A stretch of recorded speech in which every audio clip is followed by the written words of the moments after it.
বহুল আলোচিত এবং প্রতীক্ষিত একটি সুপারিশ আজ গৃহীত হলো জাতীয় ঐকমত্য কমিশনের দ্বিতীয় দফার 23তম দিনে। এটি নিয়ে অনেকের মধ্যে আশঙ্কা ছিল যে এই বিষয়টি নিয়ে কি হতে যাচ্ছে।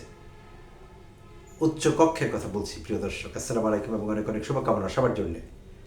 উচ্চ কক্ষ, আমাদের সংসদটি কি এক কক্ষ বিশিষ্টই থেকে যাচ্ছিল নাকি দ্বিকক্ষ বিশিষ্ট সংসদ হতে যাচ্ছে, এরকম একটি দোলাচলের মধ্য দিয়ে যাচ্ছিল বিষয়টি। তো আজ সেইটির আপাত ফয়সালা হলো বলে মনে হয়েছে।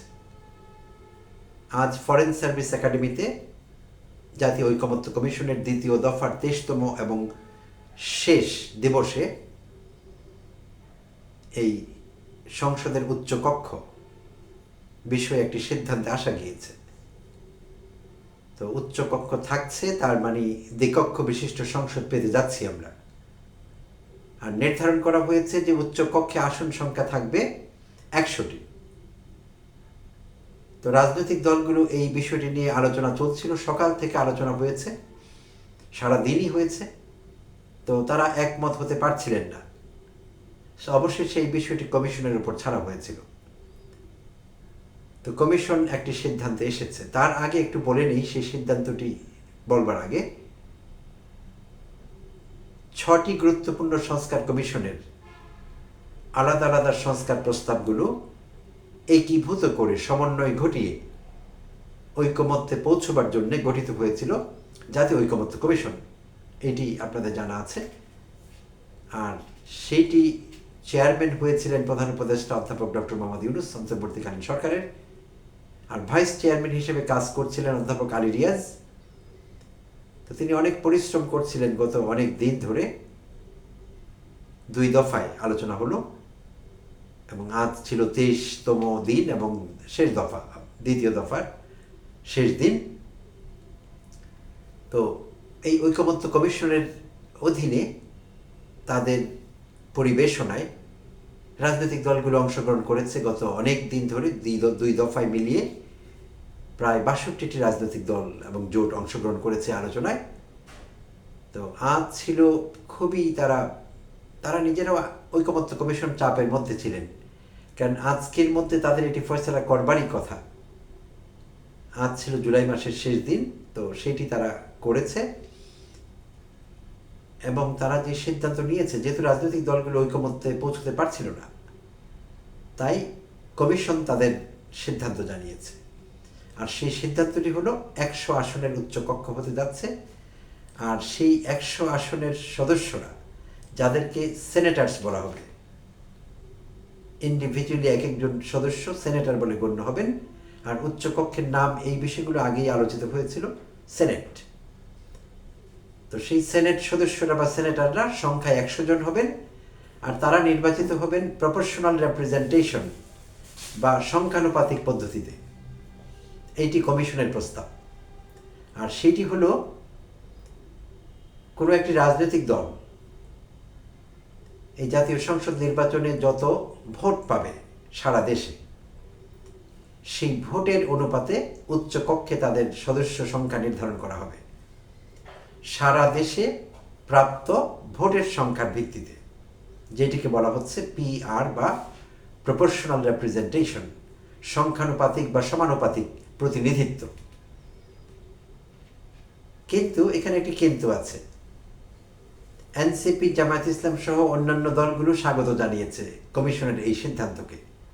অর্থাৎ পিআর পদ্ধতিতে উচ্চ কক্ষের সদস্যদের মনোনীত করবার, নির্বাচিত করবার সিস্টেমটিকে তারা স্বাগত জানিয়েছে। এনসিপি বা জাতীয় নাগরিক পার্টি, জামায়াত ইসলাম এবং সমমনা আরও কয়েকটি দল, বেশিরভাগ দল আসলে শুটছে। তো বিএনপি বরাবরের মতোই এবং আরও কয়েকটি সমমনা দল বিএনপির সঙ্গে তারা আপত্তি জানিয়েছে। তো তারা যেই পয়েন্টটিতে আপত্তি জানিয়েছে সেটি হলো, উচ্চকক্ষে তাদের আপত্তি নেই, উচ্চকক্ষ তারা মেনে নিতে রাজি আছে। আর সেইটির নাম সেনেট হবে, তাতেও তাদের আপত্তি নেই, এবং সেনেটের সদস্যদের সেনেটার বলা হবে, ওইটিও তাদের জন্য ওকে। বাট যেই জায়গাটিতে তারা এসে আটকে গেছে বা ডিসএগ্রি করতে চাচ্ছে, সেটি হলো তারা চাচ্ছে যে সারা দেশে প্রাপ্ত সামগ্রিকভাবে যেই ভোট সংখ্যা একটি দলের, তার ভিত্তিতে তাদের সেনেটারের সংখ্যা নির্ধারণ না করে কোনো একটি রাজনৈতিক দল যে কয়টি আসন পেয়েছে আসনের ভিত্তিতে নির্ধারণ করতে হবে সেনেটের সদস্য সংখ্যা দল ভিত্তিক।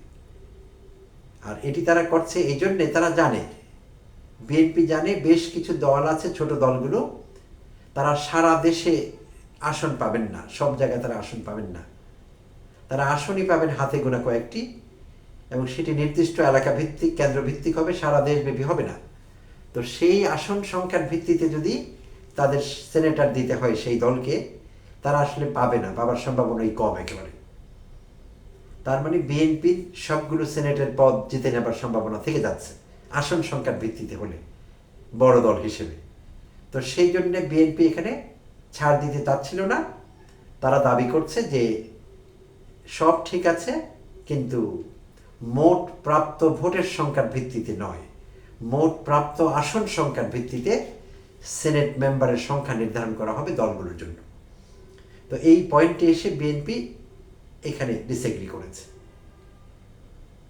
তো তাতে করে এখন মনে হচ্ছে যে বিএনপি এইটিতে রাজি হলেও, অর্থাৎ পিআর বা প্রপোর্শনাল রিপ্রেজেন্টেশনে যদি রাজিও হয়, তারা এইটি করবে একটি নোট অফ ডিসেন্ট দিয়ে, অর্থাৎ দ্বিমত আছে আমাদের, তারপরও মেনে নিচ্ছি। তো নোট অফ ডিসেন্ট দিয়ে তারা এগ্রি করবে মনে হচ্ছে। তারা ইতিমধ্যে আরও দুবার নোট অফ ডিসেন্ট দিয়েছে। তো এই হলো বিষয়টি। তো এখন আরেকটু বলতে চাচ্ছি এখানে উচ্চকক্ষ নিম্নকক্ষের কার্যপ্রণালী নিয়ে, সুযোগ আছে বলবার। আইন প্রণয়নের যে বিষয়টি, সেটি নিম্নকক্ষই করবে, আর সেটি নিম্নকক্ষেরই কাজ পৃথিবীর সব দেশে। উচ্চকক্ষ আইন প্রণয়ন করে না। উচ্চকক্ষ নিম্নকক্ষে কোন পেশ করা, নিম্নকক্ষ পরিবেশিত কোনো একটি আইনের বিল, সেটা যাচাই বাছাই করে উচ্চকক্ষ, চেকস অ্যান্ড ব্যালেন্স তৈরি করবার জন্যে। কারণ অনেক সময় নিম্নকক্ষ কোনো একটি আইনের প্রস্তাব দিলে সেটি জাতীয় স্বার্থ পরিপন্থীও হতে পারে। উচ্চকক্ষের কাজ হলো সেটি খতিয়ে দেখা, এই প্রস্তাবকৃত আইনের বিলটি একটি আমাদের জাতির জন্য ঠিক আছে কিনা, দেশের স্বার্থের অনুকূলে কিনা, সেই বিষয়গুলো তারা দেখবে, দেখে তারা অ্যাপ্রুভ করবে। আর যদি তারা অ্যাপ্রুভ করে, অর্থাৎ কোনো একটি বিল নিম্নকক্ষ এবং উচ্চকক্ষে অ্যাপ্রুভড হওয়ার পর সেটি যাবে রাষ্ট্রপতির কাছে চূড়ান্ত অনুমোদনের জন্য। তাই উচ্চকক্ষের কোনো একটি বিল তাদের পছন্দ না হলে তারা যাচাই বাছাই করে সেটি কিন্তু ডিসঅ্যাপ্রুভ করতে পারে, তারা সেটি এগ্রি নাও করতে পারে, তারা সেটি ফিরিয়ে দিতে পারে যে আমরা এই বিলটি চাচ্ছি না, এই জায়গায় এটি সংশোধনী দরকার, এই জায়গাটা ঠিক করলে এই বিলটা আমরা রাজি হব এবং সেটি দেশের স্বার্থের অনুকূলে থাকবে। তো এই ক্ষমতাটি তাদের কিন্তু থাকছে, আর তারা কোনো আইন প্রণয়ন করতে পারবে না, এবং এটি তাদের কাজও না। আর তারা 1 মাসের মতো কোনো একটি বিলকে আটকে রাখতে পারবে। প্রস্তাবিত যেভাবে বিলটি এসেছে, সুপারিশটি এসেছে, তাতে করে 1 মাসের মতো উচ্চকক্ষ নিম্নকক্ষে পাশ হওয়া এবং তাদের কাছে ফরওয়ার্ড করা কোনো একটি বিল তারা 1 মাস আটকে রাখতে পারবে যাচাই বাছাই করবার জন্য। 1 মাসের বেশি পারবে না। 1 মাসের বেশি তারা যদি আটকে রাখে বা কোনো ফয়সালা না দেয়, তাহলে গণ্য হবে যে উচ্চকক্ষ এই বিলটিকে মেনে নিয়েছে, অর্থাৎ উচ্চকক্ষের সমর্থন আছে এই বিলে। তাই 1 মাসের মধ্যেই তাদের কোনো ফয়সালা যেতে হবে। সেই সুযোগটিও নেই যে দীর্ঘ সময় ধরে তারা আটকে রাখবে ইচ্ছাকৃতভাবে, ফলে নিম্নকক্ষ কোনো সিদ্ধান্তে আসতে পারবে না, এটি করবার কোনো সুযোগ নেই। এখানেও চেকস অ্যান্ড ব্যালেন্সের ব্যবস্থা আছে। তো এইটি আসলে দীর্ঘ প্রতীক্ষিত ছিল এই বিষয়টি। বেশিরভাগ দল, 3/4 রাজনৈতিক দল চাচ্ছিল যে আমাদের দ্বিকক্ষ বিশিষ্ট সংসদ হোক এবং উচ্চকক্ষে পিআর থাকুক। তো এইটি যেহেতু মেজরিটির দাবি, তাই এটি অবশেষে আলোচনায় আসলো, শেষেই আসলো। বাট তাই বলে কম গুরুত্বপূর্ণ নয়, খুব খুব গুরুত্বপূর্ণ বিষয়টি আসলে। সো এটি ভালোই হয়েছে আমি মনে করি। জামায়াত সহ, জামায়াত, এনসিপি এবং বেশিরভাগ দল তারা তাতে খুশি। তো এটি আমরা বিশ্বাস করি যে আগামী দিনে আমাদের সংসদকে কার্যকর রাখতে, সংসদ যাতে স্বৈরাচারী না হয়ে উঠতে পারে, সংসদ যাতে জনস্বার্থ বিরোধী, দেশ বিরোধী, দেশের স্বার্থের পরিপন্থী কোনো আইন পাশ করতে না পারে, সেই বিষয়টি এখন আটকে গেল। চেকস অ্যান্ড ব্যালেন্সে এসে গেল। তো এটি একটি চমৎকার বিষয় হয়েছে। তবে আরও কিছু বিষয়ে ডিসএগ্রিমেন্ট রয়ে গিয়েছে। আইনি ভিত্তি দেবার বিষয়টি, যদিও এই এপিসোডে এটি আলোচনার বিষয় না, জাস্ট এক দুই লাইনে বলে রাখছি।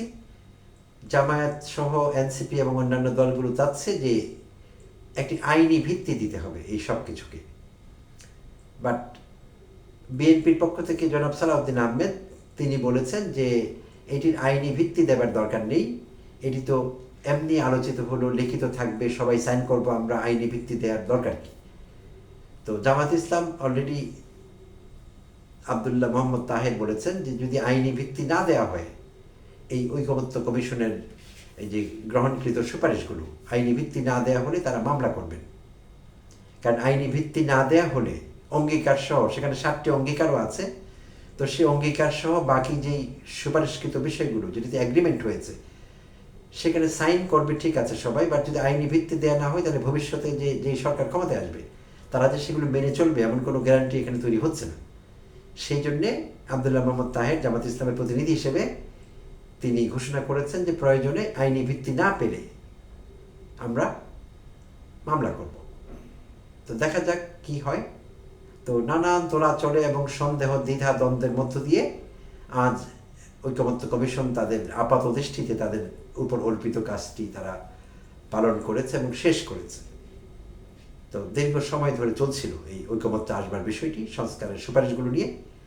সো দেখা যাক, আমরা হয়তো আশা করছি কালকের মধ্যে রাজনৈতিক দলগুলো একটি চূড়ান্ত খসড়া পেয়ে যাবে, চূড়ান্ত কপি পেয়ে যাবে যেই বিষয়গুলোতে অ্যাগ্রিমেন্ট হয়েছে সেগুলো এবং যেই বিষয়গুলোতে অ্যাগ্রিমেন্ট হয়নি, এবং যে 7টি অঙ্গীকার করা আছে সেখানে সব কিছু মিলিয়ে চূড়ান্ত একটি খসড়া সবাই পাবে। আর সেটি সবাই সাইন করলে সেটি খসড়া আর থাকবে না, চূড়ান্ত কপি বলে গণ্য হবে। ধন্যবাদ সবাইকে, ভালো থাকবেন।